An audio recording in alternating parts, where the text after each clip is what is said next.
Hello everyone and welcome back to the channel. I hope आप सभी स्वस्थ होंगे। तो इस वीडियो में हम कंपेयर कर रहे हैं रैंक 1 और रैंक 6 की आंसर कॉपीज़ को और देखने वाले हैं कि किस तरीके से उन्होंने आंसर किया, क्योंकि लास्ट वीडियो में हमें दोनों के आंसर करने के पैटर्न में काफ़ी चेंजेस दिखे थे और वो हमने डिस्कस भी किया था। इस वीडियो में भी हमें और ज़्यादा इंसाइट मिलेगी। रैंक 6 के आंसर करने का तरीका टोटली डिफरेंट है रैंक 1 से, और इनफैक्ट इसके पहले हमने रैंक 2 और रैंक 1 का कंपैरिजन किया था। उन दोनों में भी बहुत ज़्यादा डिफरेंस है।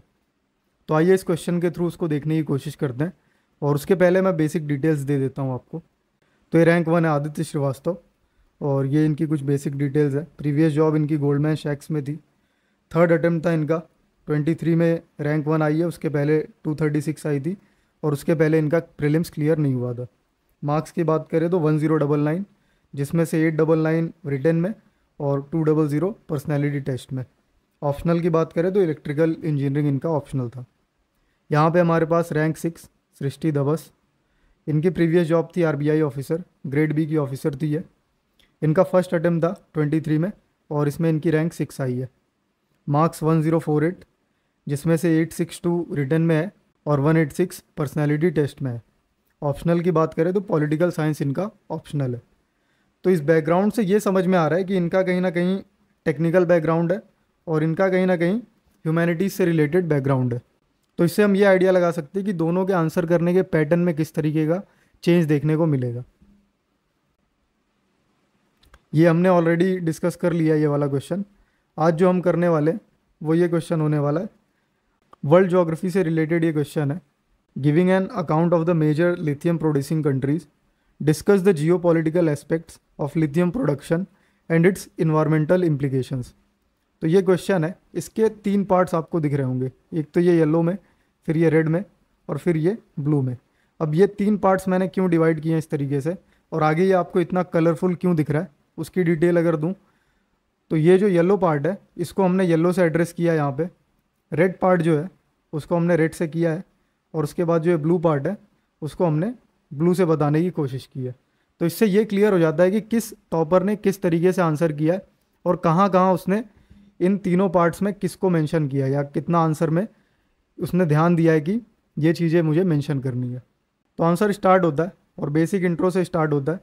इसमें देखिए इन्होंने इंट्रो में एक सॉलिड इन्फॉर्मेशन दी है कि इतना जो है लिथियम रिजर्व्स मिले हैं जम्मू एंड कश्मीर में।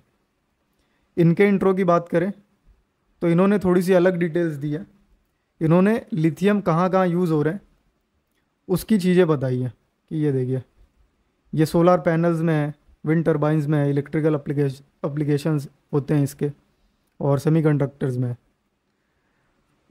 तो दोनों का ही इंट्रो काफ़ी अलग है और दोनों ही अच्छे इंट्रो हैं, ऐसा नहीं कि कोई ख़राब या कोई बढ़िया है। उसके बाद ये पहले पार्ट पे आते हैं, मेजर लिथियम प्रोड्यूसिंग कंट्रीज़। यहाँ पे देखिए इन्होंने ये एड्रेस करने की कोशिश की है, और बहुत ही रफ डायग्राम है इनका। ये इन्होंने साउथ अमेरिका बनाया है, यहाँ पे लिथियम ट्राइंगल है ये, और अर्जेंटीना, बोलाविया और चिले का मिला के ये लिथियम ट्रायंगल बनता है, जो कि आगे इन्होंने यहाँ पे मेंशन भी किया है। फिर उसके बाद और इन्होंने दिखाया कि ये डीआरसी में भी है। फिर उसके बाद इंडिया के जो डीप सी है वहाँ पे भी पॉसिबिलिटीज़ हैं। फिर ऑस्ट्रेलिया में कुछ हैं, चाइना में है। तो इस तरीके से इन्होंने दिखाने की कोशिश की, और इंडिया के ये नॉर्दर्न पार्ट में जो यहाँ पे इन्होंने मेंशन किया वो दिखाया है यहाँ पे। इनकी बात करें तो इन्होंने थोड़ा बड़ा डायग्राम बनाया, और इन्होंने भी वही लिथियम ट्रायंगल दिखाया। और देखिए यहाँ पे इन्होंने भी मेंशन किया कि ये जो है ये तीनों कंट्रीज़ को मिला के, मतलब इनके बीच में ये देखने को मिलता है। फिर साउथ अफ्रीका का इन्होंने भी दिखाया, डीआरसी में है। अब ये डीआरसी आपको बता दूँ तो डीआरसी जो है ये डेमोक्रेटिक रिपब्लिक ऑफ कॉन्गो है। यहाँ पे इन्होंने क्लियरली मेंशन किया, यहाँ पे इन्होंने मेंशन नहीं किया। फिर यहाँ पे जो इंडिया वाला था कश्मीर का, वो इन्होंने भी मेंशन किया। फिर यहाँ पे कुछ पार्ट्स में है वो दिखाया है, चाइना में है। फिर छोटे छोटे यहाँ पे हैं वो दिखाया, और यहाँ पे फाइनली ऑस्ट्रेलिया में। तो इन्होंने भी लगभग उसी तरीके से मेंशन किया जैसे इन्होंने किया। तो डायग्राम के लेवल पे आप देख सकते हो किस तरीके का है। इन्होंने अपनी स्पेस बचाई है, हम यहाँ से ये देख सकते हैं। फिर इसके बाद ये अपने पॉइंट्स रखना चालू करते हैं, और पॉइंट्स में इन्होंने ये बताना चालू किया कि चाइना जो है लार्जेस्ट प्रोसेसिंग कैपेसिटी है उसके पास। फिर उसके बाद ट्रायंगल की बात की है, लिथियम ट्रायंगल की। और ये देखिए एक ये डिटेल इन्होंने एक्स्ट्रा ऐड की है कि माइंड फ्रॉम रॉक्स। यहाँ पे इन लोकेशंस पे ये रॉक से माइनिंग करके निकाला जाता है। इस तरीके की छोटी छोटी डिटेल्स अगर आप डालते हो ना, तो ये दिखाता है कि आपको अच्छी नॉलेज है सब्जेक्ट की। फिर उसके बाद ऑस्ट्रेलिया का बताया इन्होंने, और फिर इंडिया का बताया, और इंडिया के बारे में एक और फैक्ट मेंशन किया कि थर्ड लार्जेस्ट रिजर्व हो चुके हैं इस रिसेंट डिस्कवरी के बाद। यहाँ पे इन्होंने ये ट्रायंगल मेंशन किया, और यही 3 कंट्रीज़ का मेंशन किया जो ये वाला पॉइंट था। उसके बाद इन्होंने और एक पॉइंट मेंशन किया कि सब माइनर रिजर्व्स जो हैं वो यूएसए, रशिया और बाकी और कंट्रीज़, यानी कि जो ये वाला पार्ट ये मेंशन कर रहे थे यूक्रेन, कजाकिस्तान वाला, वो इन्होंने भी यहाँ पे दिखाया है कि माइनर रिजर्व्स हैं यूएसए, रशिया और उस तरफ। फिर उसके बाद सेकंड पार्ट पे आते हैं ये। अब एक चीज़ आप नोटिस करेंगे कि जो रैंक 1 है, उन्होंने पहले पार्ट को, इस वाले पार्ट को कितना बेहतरीन तरीके से एड्रेस किया है। यहाँ तक 5 पॉइंट्स भी दिए हैं, ये वाला डायग्राम भी बनाया, काफ़ी सारी इन्फॉर्मेशन है। लेकिन यहाँ पे अगर आप देखोगे इंट्रो के बाद ये खाली डायग्राम आपको दिख रहा है और ये एक बेसिक सी डिटेल दिख रही है। तो ये कुछ इंसाइट्स आप ले सकते हो कि किस तरीके से इन्होंने बेहतर तरीके से एड्रेस किया है, और कहीं ना कहीं यहाँ पे मुझे वो कमी दिख रही है। फिर उसके बाद सेकंड पार्ट पे आते हैं। सेकंड पार्ट क्या था कि लिथियम प्रोडक्शन के जियोपॉलिटिकल एस्पेक्ट्स को डिस्कस करो, और उसके एनवायरमेंटल इम्प्लीकेशंस को आगे डिस्कस करना है थर्ड पार्ट में। तो सेकंड पार्ट ये है, और यहाँ पे डायरेक्टली हेडिंग डाला इन्होंने, और इन्होंने भी डाला है। अब दोनों में काफ़ी अलग तरीके से डिस्कस किया। ये एक डेटा मैं मिस कर गया था, ये पहले पार्ट से रिलेटेड है। अब यहाँ पे इन्होंने मेंशन किया है कि इंडियन ओशियन में एबिलिटी है लिथियम, मतलब लिथियम मिलने की एबिलिटी है, इंडियन ओशियन प्रोवाइड कर सकता है अगर हम गहरे समुंदर में जाएं तो ये भी एक इन्फॉर्मेशन पहले वाले से रिलेटेड इन्होंने बताई है। अब सेकंड पार्ट का देखा जाए तो कंसंट्रेशन ऑफ पावर दिखाता है ये, और इनइक्विटी दिखाता है, क्योंकि जहाँ पे रिजर्व ज़्यादा हैं वहाँ पे पावर का कंसंट्रेशन होगा। फिर उसके बाद वेपनाइजेशन दिखाता है ये कि चाइना जापान 2010 में रेयर अर्थ्स मिनरल जो होते हैं वो देने से मना कर दिया था एक कंट्री ने। तो इस तरीके से दिखाया जाता है कि वेपनाइज कर सकते हैं हम इसको, रेयर अर्थ जो मिनरल्स हैं उनको हम वेपनाइज भी कर सकते हैं। अगर आपके पास रिसोर्सेज हैं, आप सप्लाई रोक के उसको वेपन की तरह यूज़ कर सकते हो।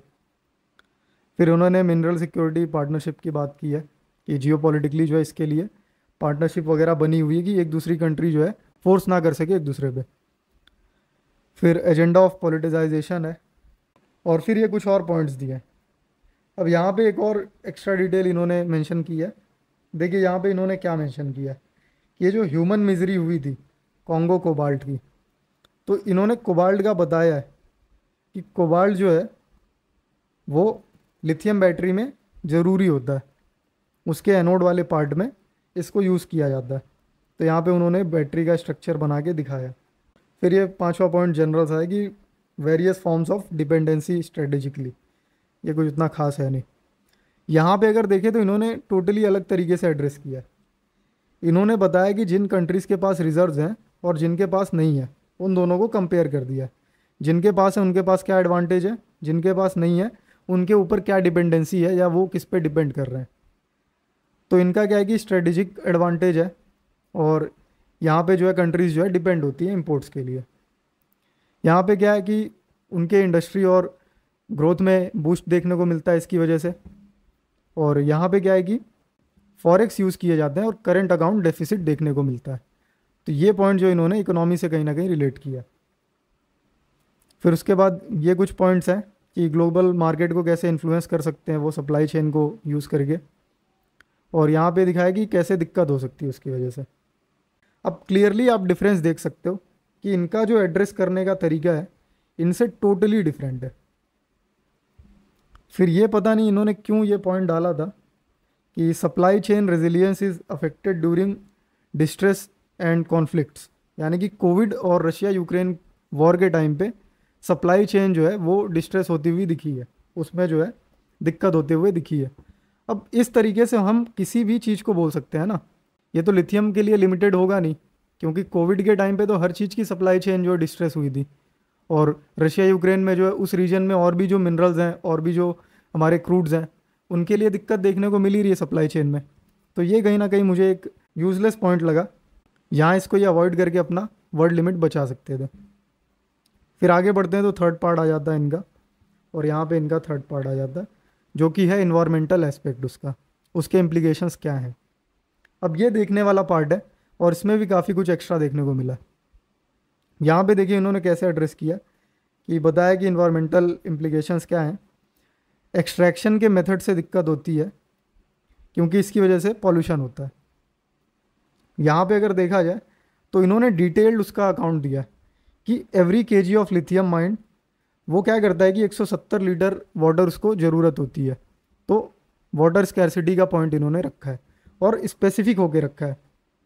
फिर उसके बाद दूसरे पॉइंट में भी इसी तरीके से कि एवरी केजी ऑफ लिथियम जो है वो प्रोड्यूस करता है 400 केजी ऑफ CO2 एमिशंस। तो ये भी दिखाता है कि ग्लोबल वार्मिंग इसकी वजह से हो रही है। यहाँ पे आप देख सकते हो कि किस तरीके से इन्होंने ये दो पॉइंट को एड्रेस किया। फिर ये जनरल सा पॉइंट है कि माइनिंग की वजह से डिफॉरेस्टेशन और बायोडाइवर्सिटी का लॉस होता है। यहाँ पे बात करें, पहला पॉइंट हमने देख लिया था। दूसरे पॉइंट में बताया कि डंपिंग होती है ई वेस्ट की, तो वो एक चैलेंज है। तीसरा पॉइंट है कि सॉइल और एयर और वाटर को डिग्रेड करता है, यानी कि वही पॉल्यूशन वाला पॉइंट। फिर इन्होंने बताया कि माइनिंग से क्या होता है, माइनिंग से अर्थक्वेक्स वगैरह आते हैं, लैंडस्लाइड्स वगैरह आती हैं, ये पॉइंट रखा है इन्होंने। और उसके बाद जो है सोशल इम्पैक्ट बताया इन्होंने कि कैसे चाइल्ड लेबर वगैरह यूज़ किया जाता है उसके अंदर। और इन्होंने भी देखिए वो वाला एग्जांपल दिया है कोबाल्ट माइनिंग वाला, जो ट्रेजेडी हुई थी। अब यहाँ पे तो इनके 3 पॉइंट्स हमने देख लिए थे, इनका 5वां देख लिया। अब आगे के 3 पॉइंट्स इनके अलग है कि डिस्प्लेसमेंट होता है लोगों का और ये सोशो कल्चरल इम्पैक्ट दिखाता है। Loss of local ability of homeostasis. Homeostasis एक ऐसा प्रोसेस होता है ह्यूमन बॉडी के अंदर और ये इंटरनल प्रोसेस है। इसमें क्या होता है कि बॉडी आपकी अडेप्ट करती है, जो नेसेसरी ऑपरेशंस होते हैं उनको करती है, इस तरीके से आप समझ लो। तो इसका ही मेंशन इन्होंने किया है कि इसकी वजह से इसमें भी दिक्कत देखने को मिल रही है। फिर ये लास्ट पॉइंट इन्होंने दिखाया कि रीजनरेशन की एबिलिटी जो है वो ख़त्म हो जाती है।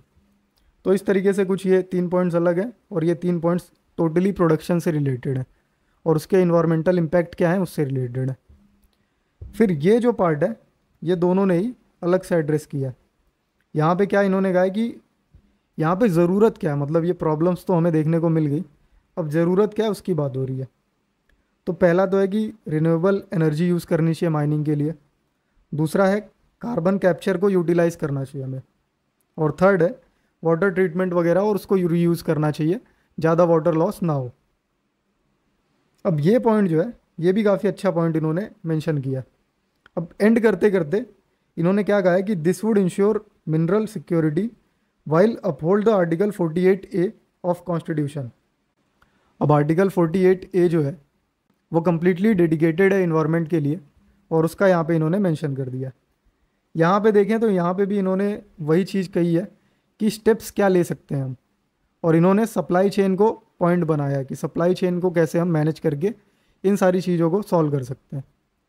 तो ये कुछ पॉइंट्स दिए हैं कि स्ट्रेटेजिक पार्टनरशिप होनी चाहिए, सप्लाई चेन के लिए इनिशिएटिव लेना चाहिए। और फिर यहाँ पे कुछ इंडिया स्पेसिफिक पॉइंट्स इन्होंने मेंशन किए हैं कि यहाँ पे इंडिया क्या कर रहा है इनको लेके। तो ये नेशनल सेमीकंडक्टर मिशन है, DLIs हैं और MOU साइन हो रहे हैं अलग अलग कंट्रीज़ के साथ, ये सारा कुछ मेंशन किया। और यहाँ पे ये ताइवान और साउथ कोरिया का एक्सप्लोरेशन मेंशन किया। और एंड इन्होंने इकोनॉमी के पॉइंट पे किया है कि ये बूस्ट करेगा ग्लोबल इकोनॉमी को। अब आप क्लियरली डिफरेंस देख सकते हो कि रैंक 1 जो है उन्होंने इस आंसर को कैसे एड्रेस किया और रैंक 6 जो है उन्होंने कैसे एड्रेस किया। मैं अगर पर्सनली कहूँ तो रैंक 1 का जो एड्रेस करने का तरीका वो बहुत बढ़िया है। ये दिखाता है कि होलिस्टिक नॉलेज है इनको और ये सारी चीज़ों को मिक्स करके दिखाने की कोशिश कर रहे हैं। तो इनका आंसर डेफिनेटली बढ़िया है रैंक 6 से। रैंक 6 का भी आंसर ऐसा नहीं है कि ख़राब है, लेकिन in comparison to rank 1 definitely rank 1 का बढ़िया है। अब आप लोग एक चीज़ ध्यान दीजिए कि ये एग्ज़ाम दोनों ने 26 अगस्त 2023 को दिया है और मेंस का एग्ज़ाम 15 सितंबर 2023 को हुआ था, यानी कि इससे 20 दिन बाद। तो 20 डेज़ में कोई बहुत ज़्यादा स्कोप नहीं होता कि आप इम्प्रूव कर सकें। तो कहीं ना कहीं ऐसी ही परफॉर्मेंस इनकी मेंस के एग्जामिनेशन में देखने को मिली है। तो आई होप कि इससे काफ़ी कुछ क्लियर हुआ होगा। और इस तरीके से हमने रैंक 1 और रैंक 2 के भी आंसर कॉपीज़ को कंपेयर किया था। तो अगर किसी ने नहीं देखा है तो मैं सजेस्ट करूँगा कि प्रीवियस वीडियोज़ देखिए, उससे भी काफ़ी कुछ जानने को मिलेगा आपको कि कैसे रैंक 1 और रैंक 2 का पैटर्न अलग है। जैसे यहाँ पे भी रैंक 6 और रैंक 1 का हमें दिख रहा है, वैसे वहाँ पे रैंक 1 और रैंक 2 का है। और आने वाली वीडियोस में मैं सोच रहा हूँ कि रैंक 1 और उसके बाद रैंक 500 के बाद की जो रैंक्स हैं उनमें से किसी की कॉपी मिलती है अगर सेम क्वेश्चंस के लिए, तो उसको मैं साइड बाय साइड कंपेयर करूँ और देखने की कोशिश करूँ कि कैसे, मतलब क्या डिफरेंस है रैंक 1 और रैंक 500 की आंसर राइटिंग में। तो इस वीडियो के लिए इतना ही है और आई होप कि आपकी काफ़ी चीज़ें क्लियर हुई होंगी। और अगर आपका फिर भी कोई डाउट है तो आप टेलीग्राम ग्रुप ज्वाइन कर सकते हो, जिसका लिंक मैं डिस्क्रिप्शन में डाल दूंगा और मैं आपसे वही मिलूंगा।